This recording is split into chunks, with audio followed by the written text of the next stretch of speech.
And it's not just crimes against minorities. 4 people are under arrest in Chicago after this attack on a Trump supporter.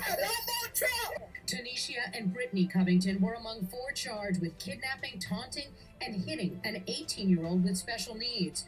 The judge ordered no bail today for the 4 after a prosecutor described the alleged actions that began under the guise of a sleepover with one of the suspects, Jordan Hill, on New Year's Eve. A group of atheists just filed a federal lawsuit in Ohio that seeks to drop the phrase, "In God We Trust," from U.S. currency, on the grounds that putting God's name on our money violates the separation of church and state. His new suit argues that every time a person uses American money with "In God We Trust" printed on it, she's forced against her will to accept that there is a God. A brazen bandit armed with 2 guns robs a man at gunpoint, driving off with tens of thousands of dollars in cash. But this wild robbery only begins there. A bizarre robbery in Tarzana. The victim, this man, a truck driver who doesn't want to reveal his identity, telling us he was robbed of $47,000, cash he was planning to use to buy a new truck.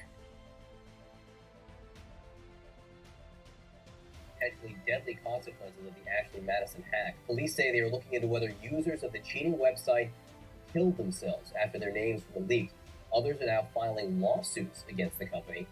CNN Money Tech correspondent Lori Siegel joins me now. Lori, what do we know about the suicides? Well, we know that Toronto police said at a press conference that they're investigating 2 suicides that they believe are linked to the Ashley Madison hack. Here in the United States, a San Antonio police captain committed suicide days after his information was leaked, and we confirmed that. So you're really seeing this is not a victimless crime.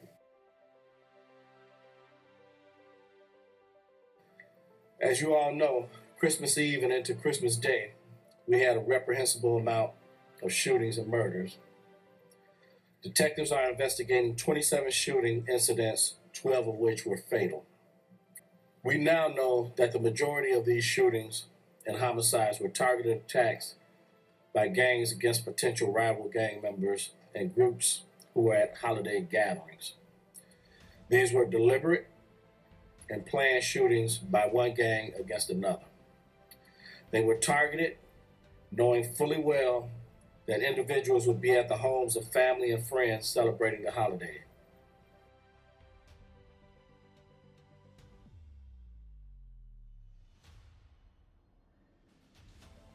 Orangutans are on the brink of extinction, and the monarch migration is in jeopardy.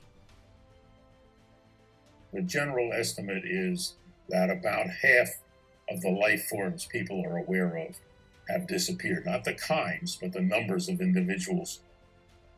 Some bees disappear with little notice. Robin Thorpe was one of the only people to notice Franklin's bumblebee vanished from Oregon. I'm not willing to give up on it. I'm hoping it's still out there under the radar. When things get rare, they get really, really hard to detect and hard to find. Mike Chase has been surveying elephant populations across Africa from the skies. He found 30% of elephants disappeared between 2007 and 2014. That's 144,000 missing animals. I feel that we are failing elephants. They are our living dinosaurs, the romance of a bygone era.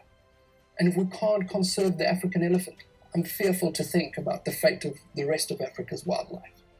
In Costa Rica, ecologists are installing microphones in the rainforest to listen for the vanishing.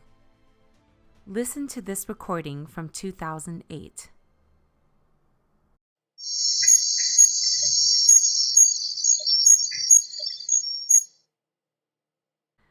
And then another from 2015.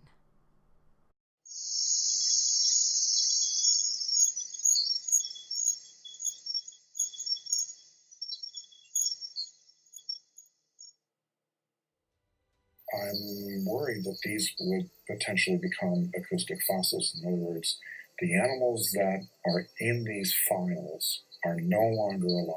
The only record that we have of some of their presence is in an audio recording. That is somewhat disturbing to me as a scientist, and also as a citizen of this planet. We have this very short window of opportunity, 10 to 20 years, in which to make significant progress, because otherwise we will have just moved too far down the line to recover.